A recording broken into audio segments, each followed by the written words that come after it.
যেতে হবে অফিস। সকালে উঠেই রেডি হতে শুরু করলাম। তারপরে দেখি অস্কারেরও ঘুম ভাঙেনি, হাই তুলছে বারবার করে। এখন বাজে 5:30, 6টার মধ্যে যেতে হবে অফিস। শরীরের অবস্থা খুবই খারাপ, গলা এতটাই ভেঙে গেছে, রাতে এসেছিল জ্বর। তাও ভাবলাম আজকে অফিসে ইম্পর্ট্যান্ট কাজ আছে, সেটার জন্য যেতেই হবে।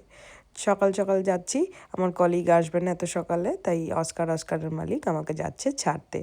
ওদের সাথে যেতে আমার বেশ ভালোই লাগে সকালবেলা। আর ওরাও এমনি 5:30, 6টার সময় হাঁটতে যায় জেনারেলি। আমিও আগে যেতাম ওদের সাথে, এখন কাজের প্রেশারের জন্য আর যাওয়া হয় না। তাই আজকে ওরা আমাকে ড্রপ করে তারপরে ওরা যাবে হাঁটতে।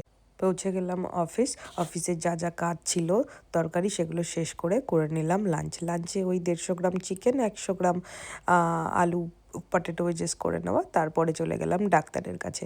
1.5 সপ্তাহ পর ডাক্তারের কাছে গিয়ে নিলাম ওষুধ। সত্যি কথা বলতে আমি জানি না অন্য কার কী এক্সপিরিয়েন্স, তবে আমাদের ইন্ডিয়ায় ট্রিটমেন্ট কিন্তু খুব ভালো হয়। এখানে শুধু 3টে ওষুধ কিনলাম আমি প্রায় 4,500 টাকা দিয়ে। সত্যি কথা বলতে এটা আমার কাছে অনেকটাই বেশি টাকা। আমাদের ইন্ডিয়ার 4,500 টাকায় তুমি ডাক্তার দেখিয়ে ওষুধ খেয়ে আসার সময় আবার উবেরে গিয়ে আসার সময় বিরিয়ানি খেয়ে ফেলতে পারতে।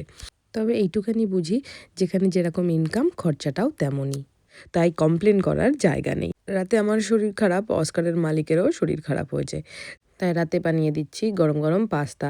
আমাদের যেরকম ভাত ডাল কমফর্ট ফুড, ওদের জন্য পাস্তাটা খুবই কমফর্টিং, তাই জন্য বানিয়ে দিচ্ছি।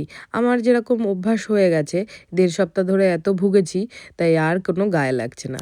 ওর জন্য এই 36 মান্থ ওল্ড পারমেজান চিজটা দিয়ে বানিয়ে দিলাম একটা পাস্তা।